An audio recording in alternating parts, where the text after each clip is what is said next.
E estamos de volta com o BBcast, o seu podcast de automobilismo e outras nerds. No episódio de hoje vamos falar sobre o review do GP da Grã-Bretanha. E aqui comigo está a Débora Santos Almeida. Olá, amigos! Sejam bem-vindos a mais este programa. Pegue a sua garrafinha de água e hidrate-se, porque esse é o recado do final de semana. Bebeu água? Não! Tá com sede? Não! Bebeu água, porra? Não! Tá com sede? Não! Olha, água mineral, água mineral, água mineral,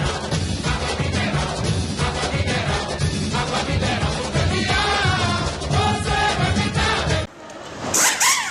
Bom, pessoal, quem sabe vocês não podem ir lá pedir pro Rubens fazer a nossa lojinha do Boletim do Paddock. Quem sabe a gente não consegue uma garrafinha, assim vocês também vão poder se hidratar com a gente. Mas, bom, vou lembrar vocês da nossa campanha de financiamento contínuo e coletivo lá na plataforma Apoia-se.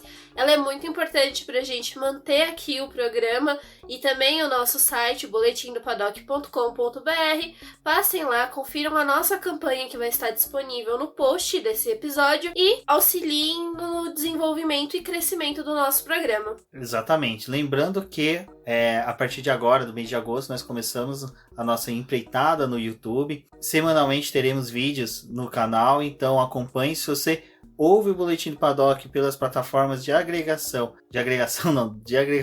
né, dos podcasts e não está inscrito ainda no canal do YouTube do Boletim do Paddock, vai lá, se inscreva, auxilie no crescimento e principalmente porque o Boletim precisa atingir a meta aí de 1.000 inscritos para poder ter acesso a estatísticas e dados do YouTube, que facilitará nosso trabalho e ver como é que essa comunidade funciona para que a gente possa interagir cada vez melhor com vocês.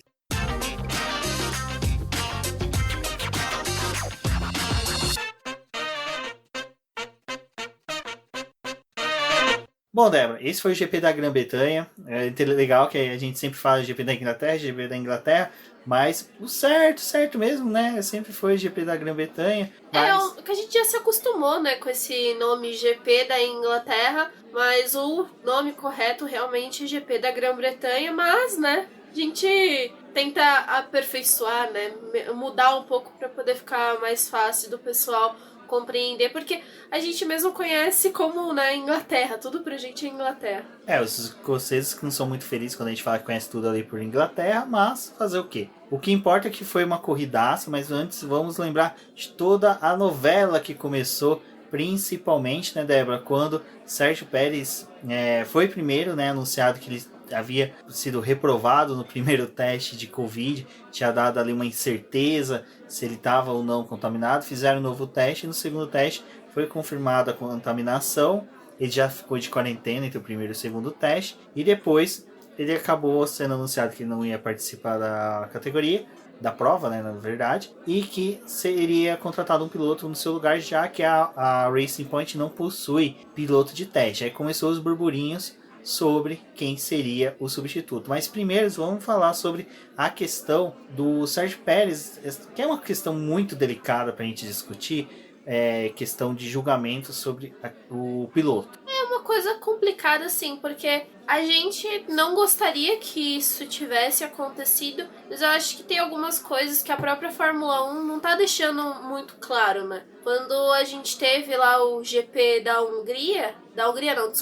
Áustria, foi um seguido do outro, que nem vai ser essa semana, dos 2 GPs lá na Inglaterra, ficou aquela coisa, né? Tipo, teve piloto voltando pra casa, teve piloto saindo do circuito, a bolha meio que só valeu pros dias que tava tendo o evento e tinha toda essa questão de vocês não podem ter contato com as outras pessoas, tem que manter o distanciamento social. Pediram para as equipes para quando os pilotos fossem ir para o circuito, tentassem evitar ao máximo, né, grandes conexões para poder chegar de uma forma mais segura, mas teve esse pessoal que decidiu voltar para casa. Então eu acho que algumas coisas não ficaram bem definidas. Talvez eles deveriam ter pedido, né? Pedido não, mas realmente colocado uma regra de que, olha, a gente tá tentando cuidar de todo mundo aqui. Não é só a segurança dos pilotos, mas também de jornalista, do pessoal que tá fazendo o evento acontecer. E acho que o melhor é todo mundo ficar aqui pelo circuito, ficar no motorhome ou em algum hotel próximo, para poder não realmente evitar que esse tipo de coisa pudesse acontecer. E com esse intervalo que teve, né, do GP da Hungria até essa corrida, como foi um intervalo maior, os pilotos, as equipes foram liberadas para elas voltarem, né? E aí é que tá. Liberar eles para poder voltar e cada um resolveu fazer o que bem quis. O Pérez disse que foi visitar a mãe lá no México e depois teve fotos da esposa dele com ele em resorts, essas coisas. Então é aquela coisa, né? Acho que também tem um pouco de culpa da categoria que não determinou algumas coisas. Porque se eles já estavam ali na Europa, por que não ficar na Europa, né? Sei lá, ficar mais uma semana ali. Acho que isso talvez fosse algo melhor para todo mundo. Tem aquela situação ruim de que os americanos, latinos, norte-americanos, sul-americanos, enfim, todo mundo que está desse lado do planeta está estigmatizado pela pandemia, né? Os Estados Unidos não teve controle, o México, se é pouco divulgado, não me recordo de divulgações, mas se os Estados Unidos está, provavelmente o México deve estar em uma situação um pouco, possivelmente até um pouco melhor, pelo que a gente teve notícia depois que o Pérez fez essa presepata toda, mas enfim, é questão que a Inglaterra já estava dificilmente aceitando qualquer pessoa de fora. Aí vem com essa situação de que o Pérez faz isso. Quando o Leclerc e o Bottas saíram, eu vi muita gente falando, mas eles estão só com uma família e tal. Desculpa, eu não coloco minha mão no fogo por ninguém. Eu confio nas pessoas, eu não confio no demônio que existe dentro de cada um. Então, porque o pessoal fala, é só uma saidinha, né? Tipo, uma saidinha. Foi de tanta só saidinha, o Brasil tá assim, né? Então é difícil, gente. Então é ruim. Então você vê, mas o que eu penso sobre isso também reflete no seguinte: a categoria inteira se comprometeu, todos os pilotos se comprometeram, mecânicos, jornalistas, cara, todo mundo na Fórmula 1 está se comprometendo para um ou dois ter o privilégio de querer sair, ir para resort. Se ele fosse visitar sua mãe no hospital, cara, é uma coisa louvável, seria legal. Eu, na situação dele, faria a mesma coisa. Mas você ir em 3 países diferentes, em resorts, em menos de 2 semanas, sabe? Eu tava pedindo, né, pra algo acontecer. Exato. E o que é interessante é que a não participação do Sérgio Pérez trouxe uma efeméride interessante para esse GP da Inglaterra. Foi o primeiro GP em 51 anos que não tem a participação de um latino-americano.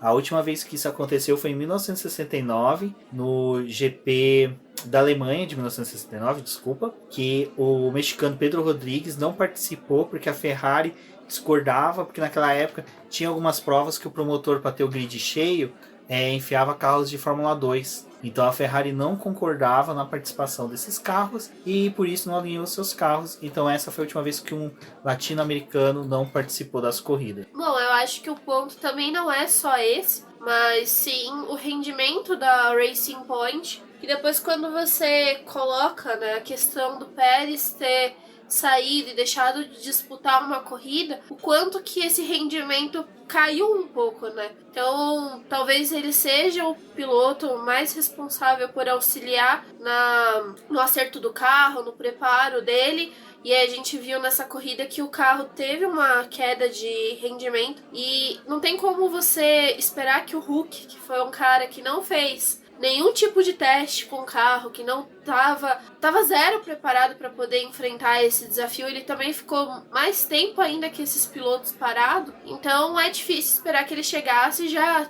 dominasse, né, uma sessão, ou dominasse o desenvolvimento. E todo o transtorno que ele acabou gerando, né, com isso, porque com a saída dele e a não participação, eles tiveram que disponibilizar um piloto, e já é uma equipe que não tem pilotos de teste dela. Depende da participação de pilotos de teste de outra equipe, que é o da Mercedes.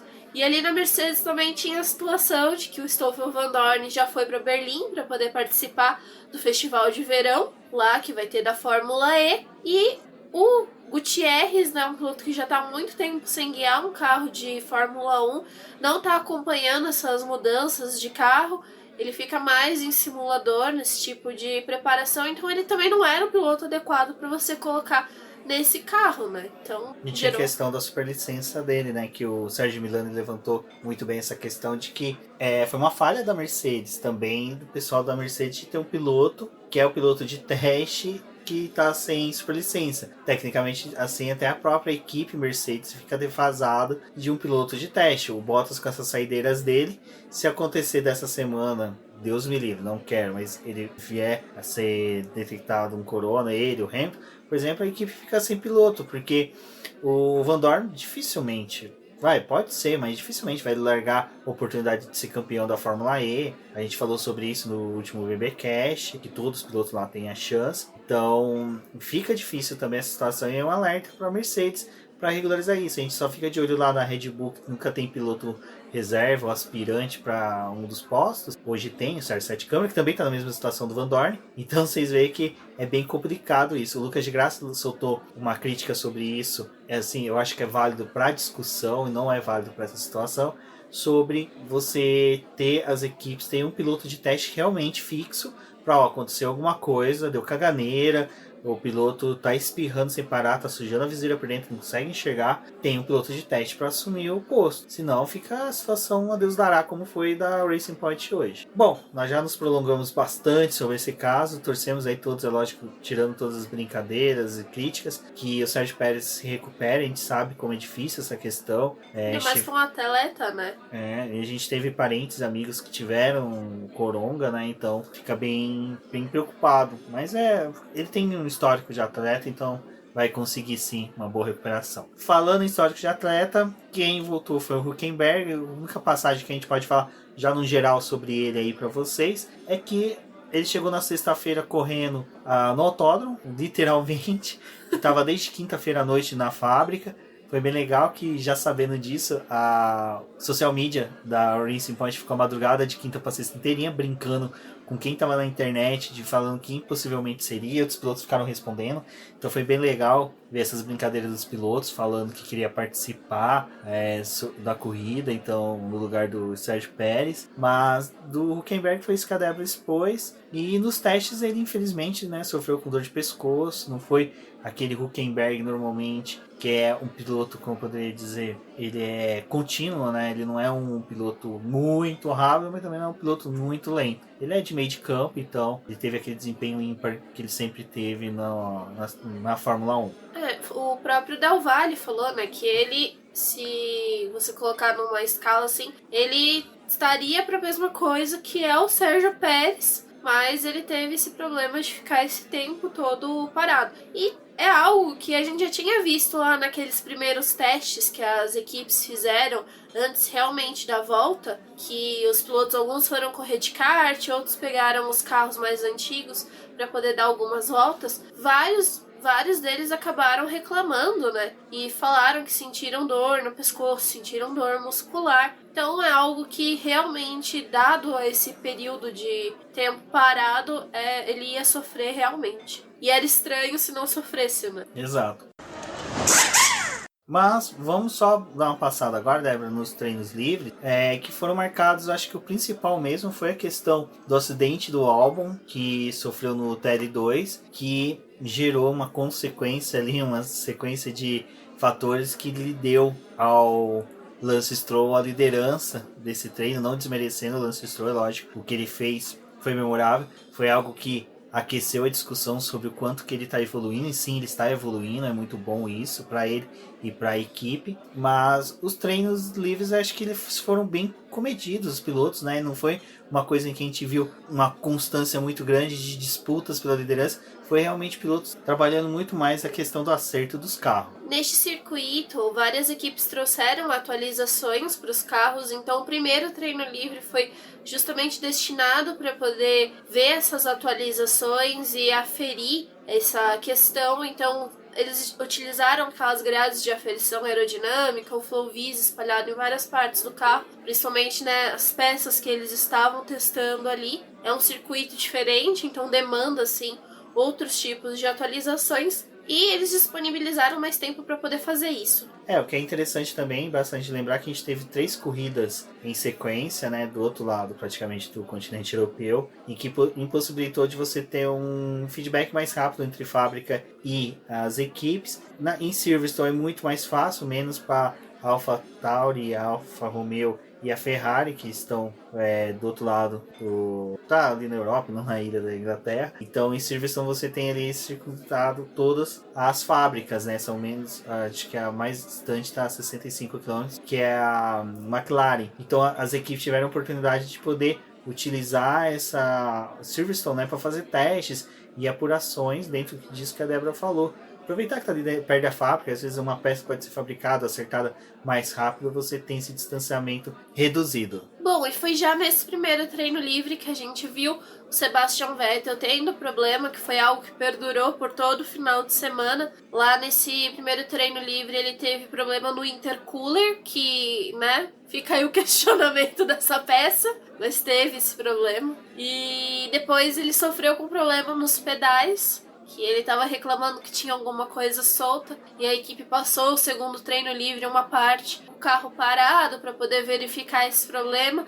Vettel agora também está fazendo de tudo na Ferrari, né? Além de pilotar, também tem que arrumar o carro, que é mecânico. Corrida passada ele foi estrategista, né? Então, o que falta na Ferrari, o Vettel tá fazendo. Bom, e ele não tem, né, o mesmo carinho que o Lando Norris teve lá ajudando a equipe desmontando o carro no GP passado. Vai ter colocando a mão na massa ali, coitado, né, porque não tem um carro bom mesmo. E você via realmente a disparidade entre o carro dele e o carro do Leclerc, né, que por mais que seja, ele tava ali entre os 10, tava conseguindo registrar voltas, enquanto o Vettel tava simplesmente com o carro parado nos boxes. E eu acho que o outro ponto que foi trágico na questão do treinos livres foi o acidente do Albon. Assim, não foi só ele que errou durante os treinos. Foi um festival de pilotos comendo um pouquinho ali de poeira com a roda traseira. Os carros estavam, a maioria estavam tendo muita deslize ali, os carros estavam perdendo a traseira. As Mercedes também, o próprio Lewis Hamilton chegou a rodar. Mas só que o que acontece? O Albon, infelizmente, foi pro muro e acabou batendo o carro, tendo uma perda muito maior. Mas, assim, é lógico, o Albon, ele mesmo lamentou isso, porque impossibilitou ele de fazer mais testes com o carro. E no sábado tivemos já o teste de classificação, né, o treino classificatório, como alguns não gostam que a gente usa, mas eu vou continuar usando, porque eu fui criado na década de 90 assistindo Fórmula 1 e na Fórmula 1 a gente chamava treino classificatório. Enfim, Débora, acho que o treino classificatório, assim, a gente já meio que viu realmente a Mercedes sobrando. É algo que já era assim esperado. Se você acordou no meio de 2020, não esperava que a Mercedes viesse a dominar como dominou, ainda mais o Lewis Hamilton. Mas só que ali a gente chegou a ver um pouquinho de brilhareco do Valtteri Bottas, ele fala Bottas, Valtteri Bottas, que buscava sim a pole. E seria interessante até mesmo, porque o ano passado ele conseguiu a pole, esse ano, se ele repetisse a dose, seria um temperinho a mais ali na competição. Aquela coisa que o pessoal fala, né? Ai, a Mercedes, ela não vai se dar bem nesse final de semana. Eu já nem espero mais que isso aconteça. Pra mim, na verdade, é estranho não ver a Mercedes na frente e sendo a soberana no final de semana, né? E durante a sexta-feira, eles ficaram mais apagados. E quando foi no sábado, né, quando ali no terceiro treino livre, eles já começaram a mostrar a força que eles tinham, e na classificação eles destruíram. E realmente a gente queria que tivesse uma disputa melhor entre o Bottas e o Hamilton, mas o Hamilton simplesmente sobrou ali no circuito, né? A volta dele foi muito boa e ele tinha, assim, rodado, né, durante a classificação, mas na hora que tem que ser o Hamilton e buscar a volta mais rápida, ele entrega. Isso mesmo. Já o que foi legal ali, já no treino classificatório mesmo, o início dele, foi ver o George Russell, né, conseguindo pular para o Q2, foi bem legal. A gente viu ali alguns pilotos, sim, que normalmente estariam no Q3, ficando ali no que seriam os eliminados do Q2, mas o George Russell pulando o Q2 foi algo interessante. Depois ele acabou conseguindo largar a 12ª colocação. Foi um bom resultado. A Williams teve um bom desempenho.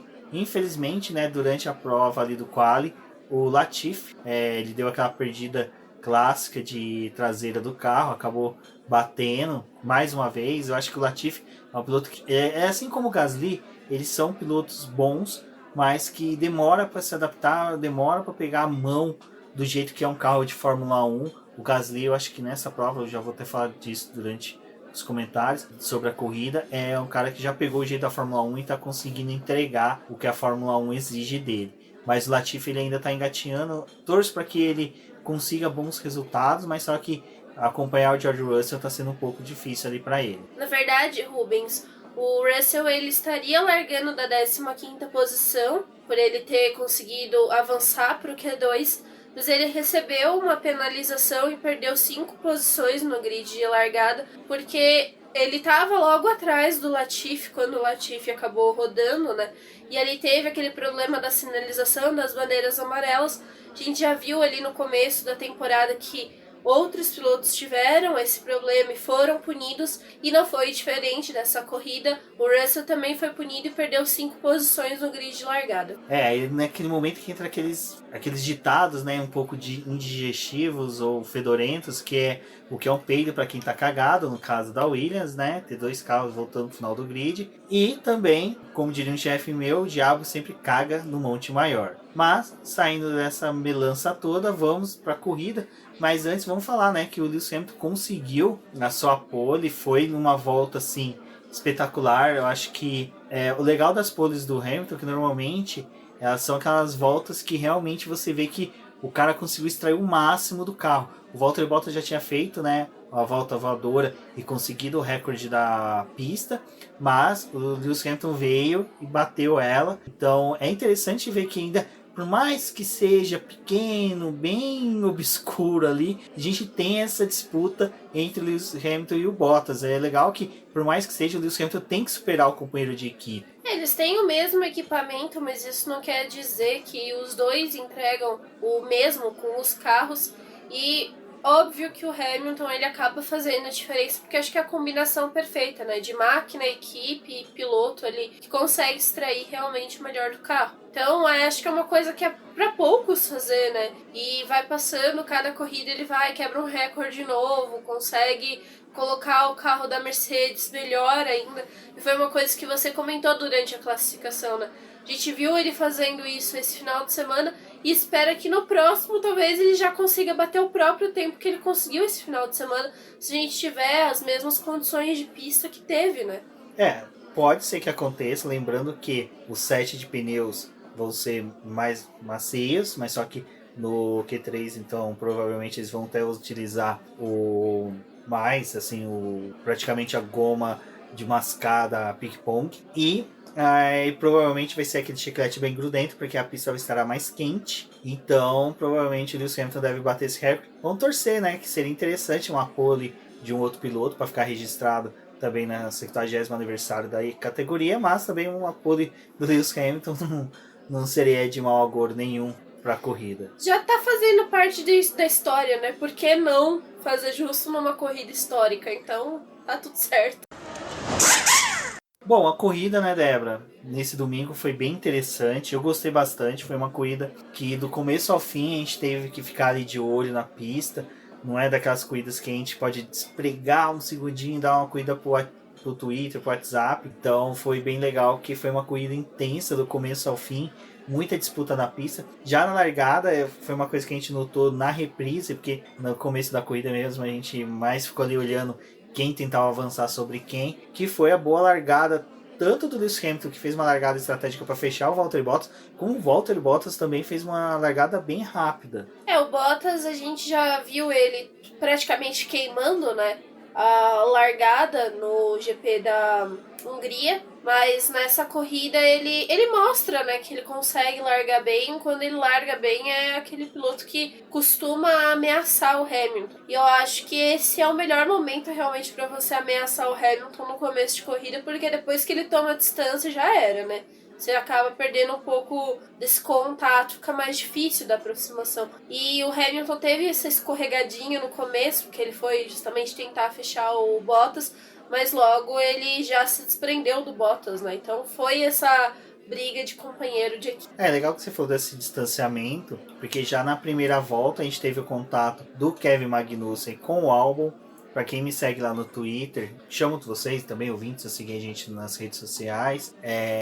Eu falei que para mim foi um acidente de corrida, não teve mesmo sim, um culpado, sim, claro ali pra mim. Até a penalização do álbum foi algo assim, eu não fui muito a favor, porque por mais que seja, ele já foi penalizado porque ele teve que fazer um pit stop. Provavelmente a equipe deve ter identificado algum problema nos pneus. É algo que a gente vai comentar também mais pra frente, essa questão da Red Bull identificar questões nos pneus dela. Mas pra mim foi um acidente de corrida, eu acho que deveriam ter seguido dessa forma. Então foi ruim pro álbum. Eu acho que é um piloto que precisa ele ter... Eu sou muito crítico a ele, mas só que também quando ele tá certo, ele tá sendo até mesmo prejudicado, tem que ser falado, e prejudicou bastante a corrida do garoto. Eu acho que se tivessem feito pelo menos só uma sinalização, como foi feito depois com o Grosjean e com o Stroll da bandeira preta e branca, talvez tivesse só sido bem mais útil do que realmente penalizar ele em 5 segundos. Eu acho que falta um pouco de experiência pro álbum, porque foi uma coisa que eu tava conversando com o Rumis antes da gente gravar esse podcast. Eu acho que quando você tá correndo com um carro da Red Bull, às vezes você espera que quem esteja na sua frente seja a Mercedes, né? Antes, talvez, a Ferrari, mas agora mais a Mercedes ainda. Então você não pensa tanto nessa questão de lidar com a ultrapassagem, porque teoricamente você está lidando com o seu companheiro de equipe, estaria lidando com um carro que é super superior ao seu, que realmente esse contato durante a corrida ia ser mais difícil de você conseguir. E talvez, né, nessa questão de esperar isso do álbum, é algo que ele acaba pecando de certa forma, porque ali o tempo que ele passou na STR, né, na Toro Rosso, foi pouco tempo, talvez. E eu acho que justamente quando você corre nessas equipes que são do meio de grid, você aprende a lidar com o outro e aprende a melhor forma de lidar com ultrapassagem com essas pessoas. Porque são carros que estão disputando mais perto ainda as posições, e eu acredito que isso faz a diferença. E ele foi jogado no carro que tem muita potência, no carro que é muito bom, e por mais que às vezes a Red Bull entregue a atualização primeiro para o carro do Verstappen, porque sabe que ele vai lidar melhor com essa atualização, ainda assim o carro do álbum vai receber a atualização. E vai ser um carro mais rápido ainda, cada vez mais. Cada corrida que passa, esse carro vai evoluir mais. E eu acho que ele ainda não tem esse controle todo para poder lidar com esse carro. Fora isso, a questão, sim, do fato de ser pressionado. Tudo bem, esses caras lidam com pressão desde que eles são crianças. Mas ainda assim está tendo toda a responsabilidade de lidar com uma equipe grande, com gente que precisa da sua entrega. Fora isso, a questão dos pontos e do dinheiro que entra na equipe no final do ano. E todas essas coisas acho que acaba tornando a vida de um piloto que eles estão esperando um desenvolvimento muito rápido, muito difícil. Então eu acho que ainda assim falta experiência para ele dentro da pista, manter um pouco mais a calma e fazer uma leitura melhor da corrida, porque é um circuito rápido, mas é um circuito que tinha possibilidade de você fazer a ultrapassagem em outros pontos. Não precisava ser justamente naquela curva, na última curva do circuito, onde aconteceu. Então eu acho que ainda falta um pouco de leitura dele, mas é justamente por esse período de ele ter sido jogado num carro rápido, e espero que ele tenha uma entrega desse equipamento, que é algo que ele ainda não tá conseguindo. E é muito culpa, às vezes, da própria Red Bull, que ela espera ter um novo Vettel, ter um novo Verstappen, ter um novo piloto grande para poder colocar junto com o Verstappen e bater esse recorde de ter o piloto mais jovem e todas essas coisas que a Red Bull provavelmente quer, mas que nem sempre, né, o fator destino ou, né, que vocês queiram colocar aí vai acabar auxiliando para que a Red Bull tenha, né, de fato. A minha opinião sempre foi essa, de que piloto de Fórmula 1 ele pode ser exigido mesmo. Aí vem um pouco de contraponto do que a Débora falou, que é a questão de que, cara, esses moleques estão no kart desde os 5, 6 anos, estão sofrendo pressão, eles são pressionados a entregar resultados desde sempre.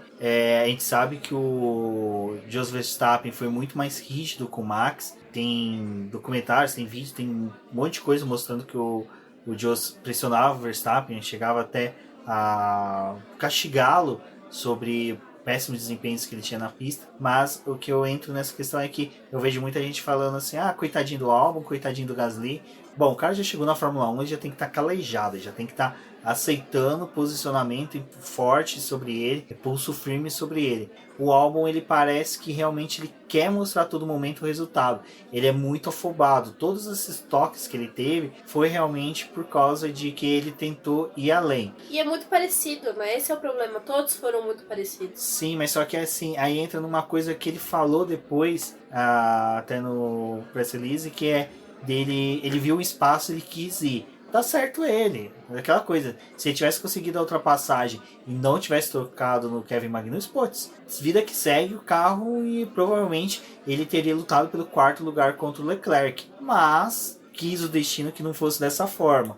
E por isso que eu falei, não foi erro dele, não foi erro do Kevin Magnussen, foi acidente de corrida, porque Kevin Magnussen errou, porque passou lá em cima da salsicha que fez com que o carro quicasse na pista. O Albon fez o que é correto, ele viu um espaço e enfiou o carro. Por isso que na minha tese ele não está errado, mas quanto ao piloto Albon, eu acho que realmente falta ainda um pouco de criação de uma persona dele, de que ou ele vai ser um piloto sempre agressivo como o Max Verstappen é, ou ele vai ser um piloto cauteloso em que ele vai buscar o resultado, como a Débora falou. Ele podia ter esperado um pouco mais à frente, porque tinha um carro muito mais superior, bem superior ao do Kevin Magnussen. Então, essas condições eu acho que o Albon tem que começar a saber dosar no dia a dia dele dentro da pista. Bom, se o Albon e o Kevin Magnussen foram azarados na primeira volta, quem foi mais azarado ainda, nem chegou a alinhar o carro, foi o Hülkenberg, né, Débora? Que ali parece que a repimboca da parafuseta do carro não funcionou.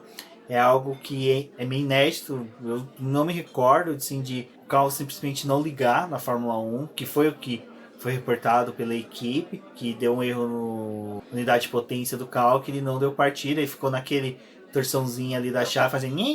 Parece que eles ligaram o carro e ele deu como se fosse um curto e parou de funcionar. Tipo, foi um negócio bizarro que nem eles conseguiram identificar, porque foi surreal. O carro foi dormir de um jeito e acordou virado.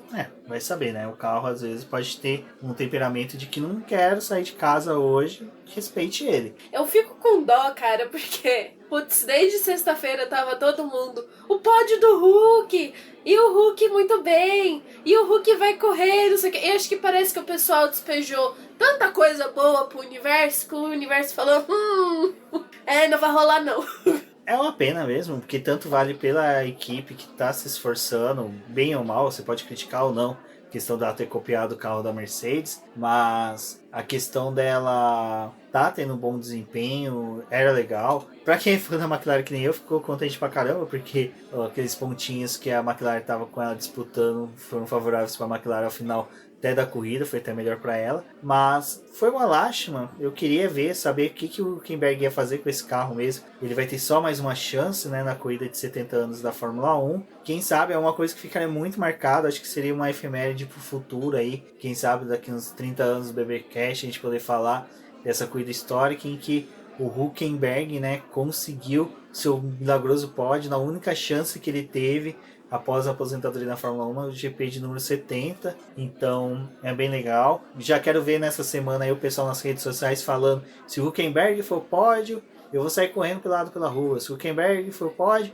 eu vou fazer live de ponta cabeça. Eu quero ver o pessoal já começar a fazer essas promessas aí, podem começar. Mas, é o que a Débora falou, né, acho que esperamos muito e no final acabou não acontecendo, e é aquela coisa que eu sempre falo, né, escolhas resultam em tudo, né? Tanto do bom para o mal, a escolha do Pérez acabou resultando num resultado muito difícil e ruim para a categoria. Para a categoria não, né? Para a equipe. A categoria acabou lucrando, que teve bastante gente ali acessando as mídias sociais da Fórmula 1 para saber o que ia resultar do retorno do Hulk. F5 a madrugada inteira para poder descobrir justamente se o Hülkenberg ia estar na Racing Point, né? Então... é isso aí. Um dia a gente faz alguma coisa sobre bastidores do BP, vocês entenderem sobre isso que a Débora comentou agora, pra vocês verem como é que é a nossa rotina. Falem aí, falem pra gente se vocês gostariam de saber como é que é a nossa rotina editorial do BP, como é que a gente trabalha.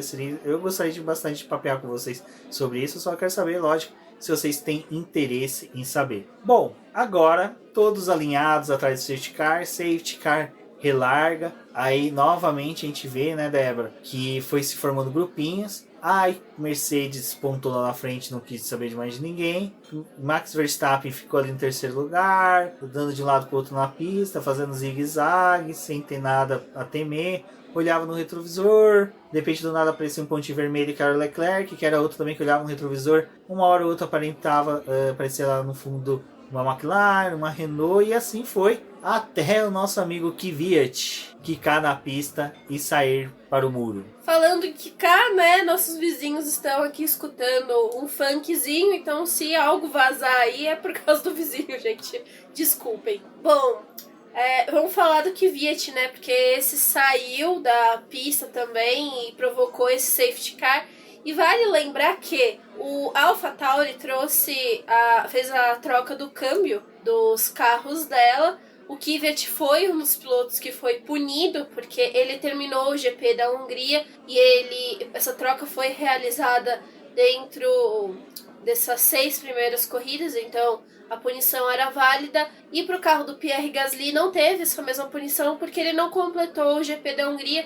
Então lá nas regras, ele era um piloto que não deveria ser punido. Então, carro trocado, tudo, a AlphaTauri esperando ter um bom final de semana, eles realmente acreditavam que tinham a chance de pontuar com os 2 carros. O Kvyat teve um bom início de corrida, estava ali realizando ultrapassagem no pessoal do meio do pelotão para o final, até que ele bateu e todas aquelas disputas que estavam tendo, né, pararam por conta desse safety car. E o Kvyat, o carro dele, ainda não se sabe exatamente o que aconteceu.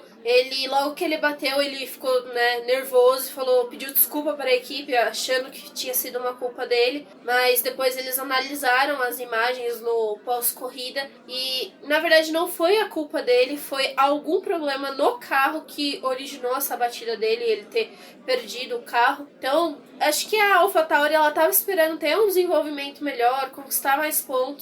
E acontece isso, né? Justamente aquela equipe que, assim como Haas e Alfa Romeo, dependem de coisas que acontecem na frente para poder conseguir uma melhor posição nessa disputa. Não tem espaço para todo mundo pontuar, principalmente entre os 10 primeiros. E então essas equipes que, né, acabam precisando ter algo correndo para elas estarem mais à frente. Eu acho que poderia ter sido um final de semana com chance de algo melhor para a própria AlphaTauri.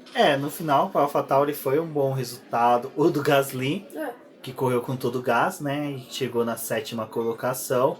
Ganhou aí 6 pontinhos para a equipe italiana. Assim, infelizmente, né? Teve acidente do Kvyat, mas às vezes é aquela coisa, né? O piloto ele se sente culpado, já vai pedindo desculpa e o pessoal já foi na internet, nas redes sociais, crucificar o pobre coitado. Então aguardem sempre que possível posições oficiais, salvo o Ferrari que gosta de queimar os pilotos, a maioria utiliza-se, né, do bom senso. Falando em bom senso, acho que o que é interessante a gente falar, né, Débora, foram das brigas internas no meio de pelotão. Nossa, só ressaltar uma coisa, né, porque depois da saída do safety car, a gente teve vários pilotos que estavam separados por menos de um segundo competindo muito próximo, né? Em determinado momento ali a gente tinha, salvo engano, do 5º colocado até o 14º, acho que foi isso mesmo, todos dentro de um segundo pro próximo, ou seja, todos abriam a asa móvel. Então era legal que todos, na hora que entrava na reta ali, pessoal, você via que todos abriam a asa móvel, menos o Kimi Raikkonen, coitado, às vezes, né? Eu acho que a asa móvel da Alfa Romeo até agora não foi utilizada durante a Fórmula 1 no seu retorno, mas foi legal, essa briga de meio de pelotão foi bem interessante. As brigas da Renault versus McLaren foi um pega bem legal.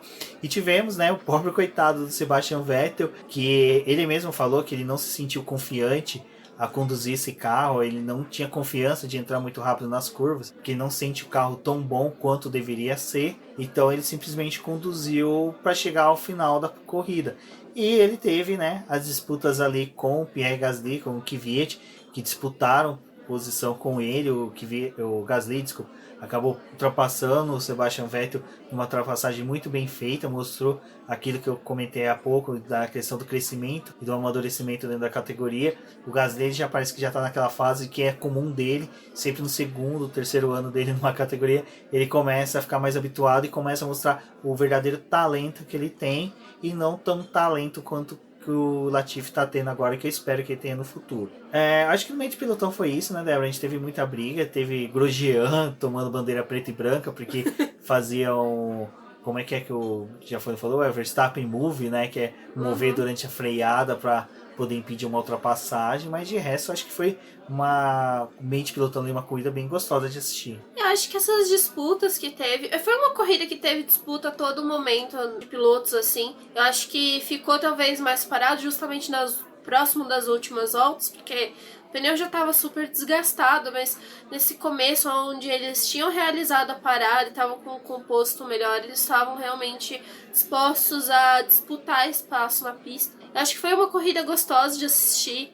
O fato da McLaren também ter preservado os pilotos para eles não ficarem disputando entre eles, só ocorreu no momento em que eles defendiam a posição do Ricardo e depois eles começaram a lutar ali entre eles, e depois se separaram. Eu acho que foram disputas legais. Acho que o fato da McLaren ter tentado se preservar também foi bom, porque com a chance de um carro da Racing Point fora, né, não competindo, já era mais ponto para a equipe se eles tivessem os dois terminado na zona de pontuação. Então foi válido, né, todas essas disputas que teve. E o Vettel, ele extraiu o melhor que ele pôde do carro dentro de todas as condições que a gente já falou para vocês do final de semana, que ele teve vários problemas. Então ele fez o melhor que ele podia com o carro que ele tem, né? E terminar na zona de pontuação, na 10ª posição, também foi o melhor que ele conseguia. Ele obteve, como os outros do lucro do Bottas ter abandonado. Uma outra efeméride bacana que tem aqui dessa prova é que, salvo o Kimi Raikkonen, o Hamilton não conseguiu, e é lógico, por circunstâncias que todos conhecem, botar volta na maioria dos pilotos. Ele só conseguiu colocar volta aí no Kimi Raikkonen, mas porque o Kimi Raikkonen quebrou a asa, então também foi prejudicado. Seria uma prova interessante aí, né? Seria uma coisa bem legal da gente ver uma prova em que não houve retardatários. Não houve. As Williams correu muito. O resultado final, corrigindo aquela asneira que eu falei antes, ele não fez a 12ª colocação no treino classificatório, né? O Russell foi o resultado final de corrida, 12ª colocação, um bom resultado aí para a Williams. A Alfa Romeo, ela tá, né, vivendo essa lástima de campeonato, conseguiu realmente ser pior que o carro da Williams, então é complicado, porque a gente esperava que talvez a Alfa, a própria Haas, tivesse um melhor ano, mas tá bem crítico a situação deles. O Raikkonen a todo momento reclamando do carro. Se as equipes já estavam tendo problema com a traseira do carro, né, escapando, imagina a Alfa Romeo que tá com o carro completamente desestabilizado. E aí é que tá, né? Ano passado a gente tinha o Raikkonen dominando dentro da Alfa Romeo, Giovinazzi com poucos pontos. E esse ano inverteu essa circunstância, o Giovinazzi está indo melhor com o carro do que o Raikkonen, tentando fazer o máximo também que ele pode com o carro. E é o piloto que tem os pontos da equipe. Então a gente teve essa inversão, né, dentro do campeonato, mas a gente não pode esperar muita coisa também da Alfa. Eu acho que é triste porque enquanto a gente torce para que os carros estejam melhores e fiquem mais próximos, a gente torce para que eles fiquem mais próximos dos primeiros colocados, né, não do pessoal que está disputando o final do pelotão. Isso é muito triste. Porque hoje esse resultado do meio de pilotão ter tido essa disputa foi um certo crescimento da própria Renault, da própria McLaren, que conseguiram ali se aproximar. Então o bacana é isso, é você ver carros se aproximando por evolução e brigar em meio de pilotão, que seja entre o 7º e o último colocado, disputando com diferença de 1 segundo para cada um. Pô, é muito bacana você ver uma corrida assim. É lógico, sempre vai ter o cara que vai chegar em último, sempre vai ter o cara que vai vencer, sempre vai ter o que vai ficar na zona de pontuação e os que não vão ficar. Mas que não fique essa diferença gigante, que o cara não se torne uma chicane ambulante. E é ruim para uma equipe que está voltando, que está tentando se reafirmar na categoria. Então a gente torce, é lógico, para que pelo menos a Alfa Romeo consiga, dentro do que lhe é permitido pela categoria nesse ano de 2020 2021, consertar esse carro para que os pilotos possam realmente entregar tudo aquilo que eles sabem. A gente sabe que são dois pilotos bons, o Kimi Raikkonen dispensa comentários, o Giovinazzi é um piloto que ainda precisa se provar dentro da categoria, então eu acredito que sim, se ele tiver um bom carro, ele consegue ser ali um piloto de destaque. Não sei se é material para ser campeão, mas é um piloto que pode ter uma passagem pelo menos boa dentro da Fórmula 1. Antes de entrar na parte final do podcast, deixa eu só comentar uma coisa que eu tava falando com a Débora, que eu fui ver as fotos do carro do Carlos Sainz com o pneu estourado, e não gostei muito do que eu vi o carro da McLaren. O carro da McLaren agora tá com tanto patrocínio. É legal, tudo, eu quero, quanto mais patrocinador, mais dinheiro entrando, melhor desenvolvimento do carro, mas o carro já tá ficando uma camisa do Brasiliense, né? Já tá cheio de patrocínio. Antes ele tinha um layout tão bonitinho, liso, laranja. Mas agora, né? Tá ali com um excesso de adesivo de patrocinadores. Eu acho que vamos ver aí, vamos esperar. Eu espero um layout novo para 2021.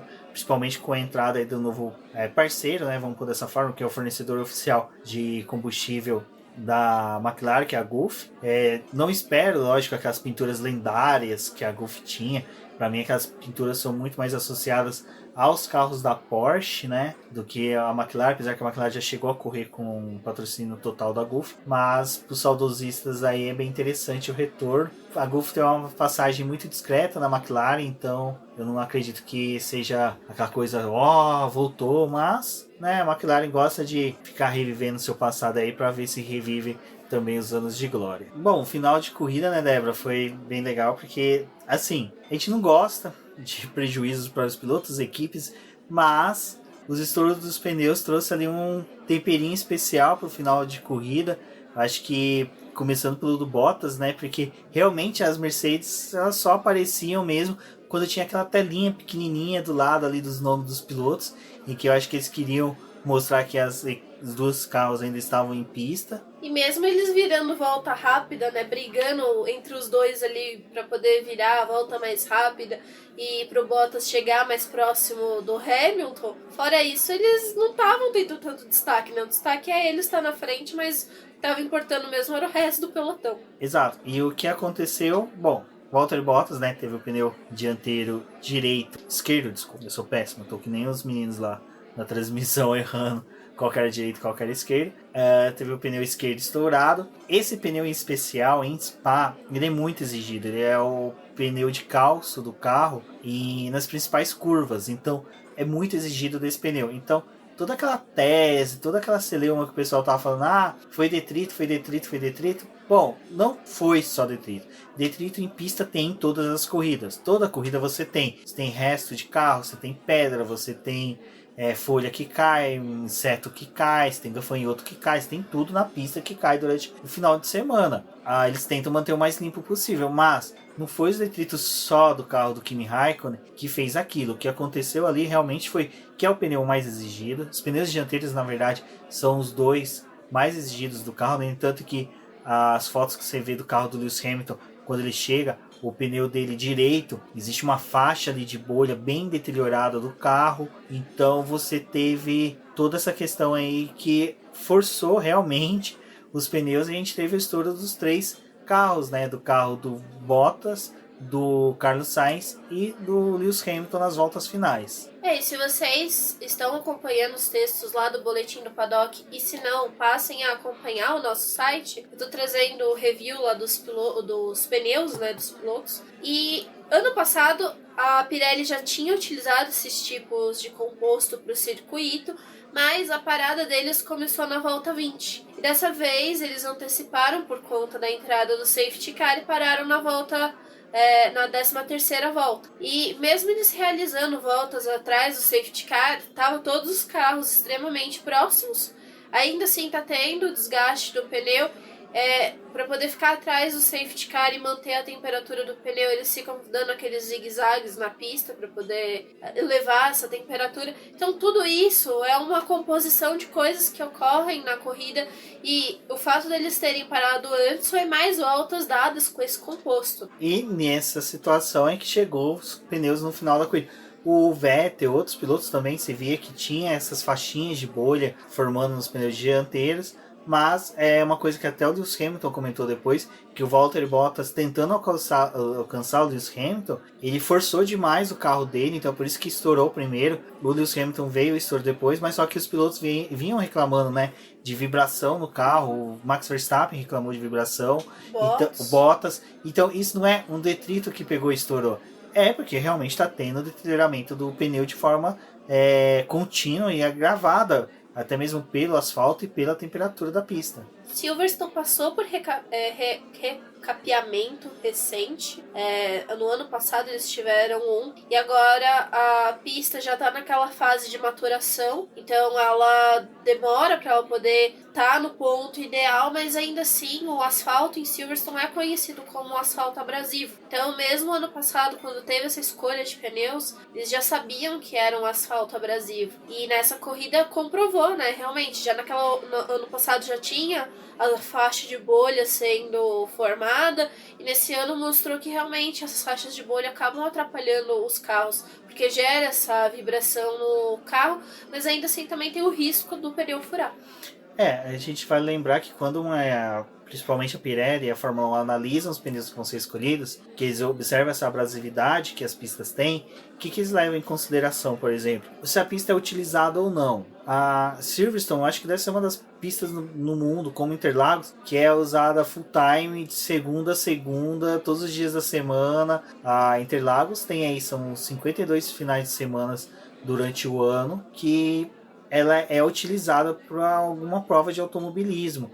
São só os finais mesmo de final de semana que são pontuais da virada cultural ou do Lollapalooza que Interlagos não é utilizado. Mas esse ano, em decorrência da pandemia, não teve as corridas habituais que tem em Silverstone. Então o asfalto realmente estava cru, ele estava praticamente virgem. E como a Débora falou, foi recapeado ano passado, mas toda aquela borracha se perdeu. Ou ela foi absorvida pelo asfalto. Então não estava naquelas condições que era esperada para esses pneus. Então tudo isso refletiu, e é por isso que até a própria Pirelli já admitiu, né, ela vai fazer um estudo sobre essa questão. A Pirelli, o Mário Isola, que é o chefe de pneus da Pirelli, ele comentou sobre isso, e ele disse que sim, eles querem investigar para poder ver se foi um problema nos compostos ou teoricamente do mau uso, né? Porque se passou mais voltas do que deveria estar sendo realizado com eles, é óbvio que era esperado o estouro, né? Ia acontecer alguma coisa com esses pneus. Mas se foi algum outro tipo de problema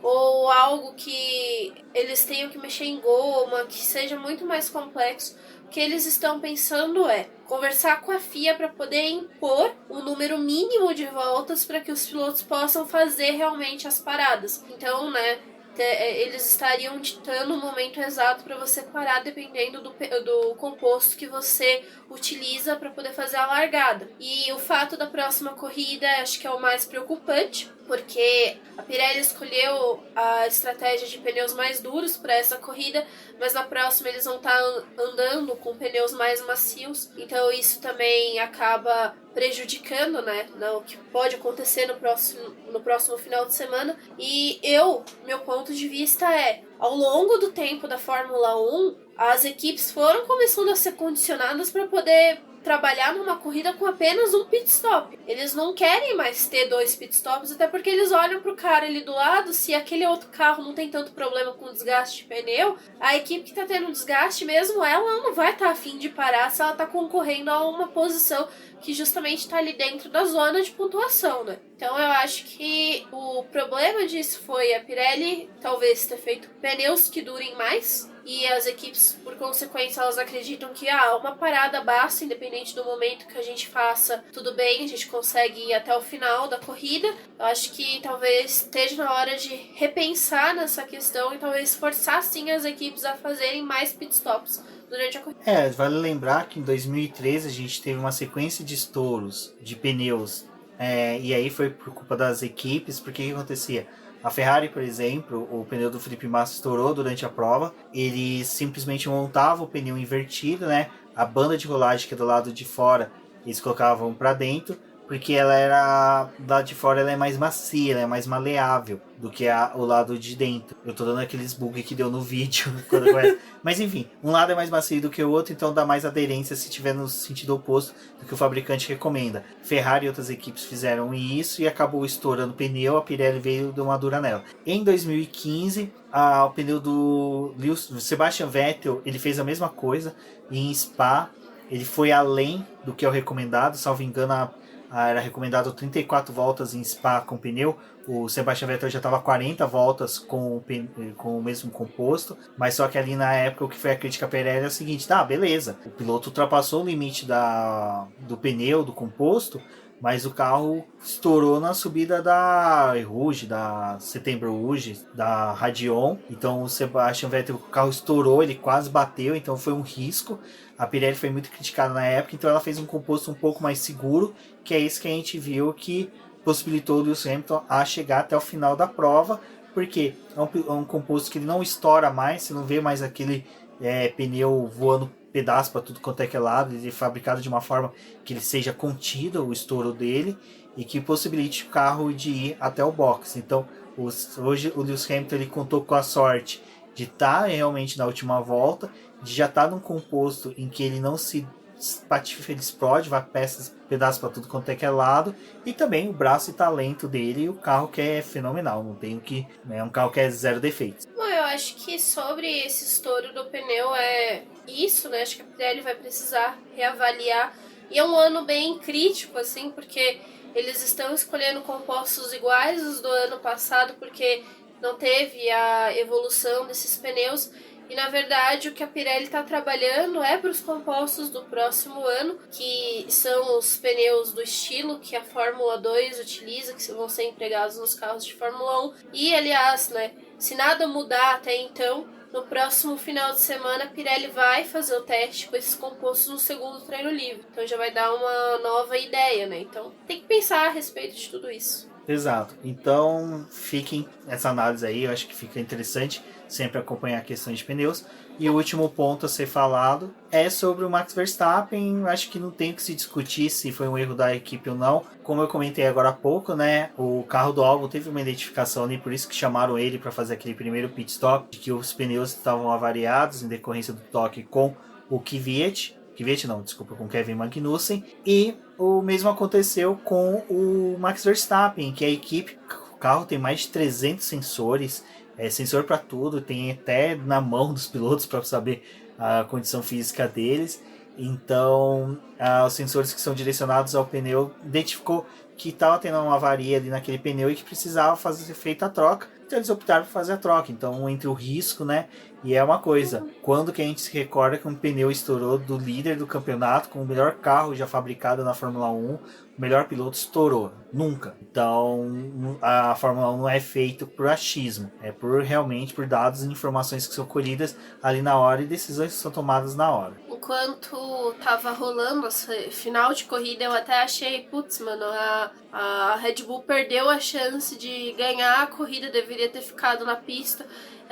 Na minha cabeça veio a questão de foram tentar a volta rápida e acabou dando isso, né? Mas depois que a corrida acabou e de fato o Verstappen foi falar a respeito do que tinha acontecido, era meio difícil de você saber se o Verstappen ia realmente conseguir acabar a corrida e se o pneu dele ia estourar num ponto da pista que fosse favorável para ele acabar a corrida, assim como aconteceu com o Lewis Hamilton. Provavelmente isso não ia acontecer. A Red Bull já na primeira corrida não pontuou com nenhum dos carros. O Albon estava numa situação difícil na pista, que por mais que ele estava ali chegando na zona de pontuação, ainda assim não era o melhor resultado para a equipe sair, né, só com um dos carros. Então eu acho que na análise rápida que eles fizeram, que eles lidaram muito rápido com o fato do Bottas ter estourado o pneu e eles já terem reagido e feito a parada pro Verstappen, acho que deu certo e é melhor você garantir um segundo lugar e garantir aqueles pontos desse segundo lugar do que sair, né, de mãos abanando do GP. Então foi uma decisão, acho que a melhor que eles poderiam ter tomado dentro das circunstâncias. E o próprio Verstappen falou isso que o Rubens falou. Não é todo dia que você vê um carro estourando um pneu e vencendo a corrida. Isso não é uma coisa que acontece. E eles também não esperam que o pneu vá estourar, né?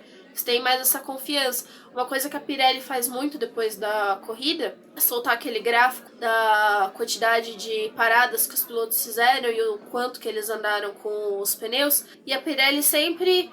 Um dos pontos desses releases deles é colocar quantas voltas que os pilotos deram com aqueles pneus. Então não é o piloto que deu, né, sei lá, 13 voltas. É o piloto com um macio que deu 26 voltas. Esse é o destaque da Pirelli. Então a Pirelli, ela sempre mostra isso, que o pneu é durável, que tem alguns pilotos na pista que conseguem fazer mais voltas com eles. Então acho que talvez isso acaba criando justo aquilo que eu falei, né? Eles ficam gerando essa coisa das equipes ficarem mais tempo com aqueles pneus, não pensarem em uma parada adicional, e aí acontece uma coisa dessa com o estouro, e de certa forma a Red Bull lidou da melhor forma possível. É aquela coisa, né? Ninguém começa a usar em estratégia, né? A Red Bull já fez isso no GP do Brasil passado, usou em estratégia, mas as estratégias hoje em dia só são usadas quando tem safety car. A gente não tem mais aquelas GPs que nem era o Michael Schumacher, correndo de tanque vazio, colocava o mínimo para até a próxima parada, trocava de pneus e ficava fazendo voltas de classificação para se manter na frente. Eu acho que muita coisa tem que se mudar realmente na Fórmula 1, mas é aquela coisa, a gente tinha regras que ia se inicializar ano que vem, que previa uma Fórmula 1 mais uniforme, mais justa, foi prorrogado para 2022 e vamos aguardar 2022. Bom, pessoal, é isso sobre o GP da Inglaterra. Continuem acompanhando a gente nas nossas redes sociais. Durante a semana vamos trazer mais textos sobre essa corrida, expectativas para o próximo final de semana. É no mesmo circuito, então acho que a gente também tem que ficar ligado nessas questões da Pirelli. E vocês podem acessar o nosso site, boletimdopaddock.com.br. Se vocês não conhecem, por favor, entrem e conheçam a nossa página. Nas redes sociais nós estamos como Boletim do Paddock. Eu sou a Débora Almeida, no Twitter como TheFlowers, e até a próxima. Bom, é isso, pessoal. E agora nós vamos inserir os agradecimentos dos nomes dos nossos apoiadores no final. E são eles: Ricardo Bannerman, Maia Barbosa, Elezer Teixeira, Luiz Félix, Arthur Felipe, Rafael Celone, Will Mesquita, Antônio Santos, Rogério Froner, Helena Lisboa, Cássio Machado, Carlos Del Valle, Bruno Valic, Eric Nemes, Bruno Shinozaki, Alberto Xavier, Will Bueno, Ricardo Silva, Beto Corrêa, Fabrício Cavalcante, Arthur Apóstolo, Sérgio Milani, Melquiades Veloso, Micael Souza, Ezequiel Bales, Cineo Messi, Rafael Arílio, Rafael Carvalho, Fábio Ramiro, Lauro Vizentim, Maria Ângela, Thaís Costa, Rafa Catelã, Jane Casalec e Carlos Eduardo Valésio. Muito obrigado a todos. E isso é tudo, pessoal.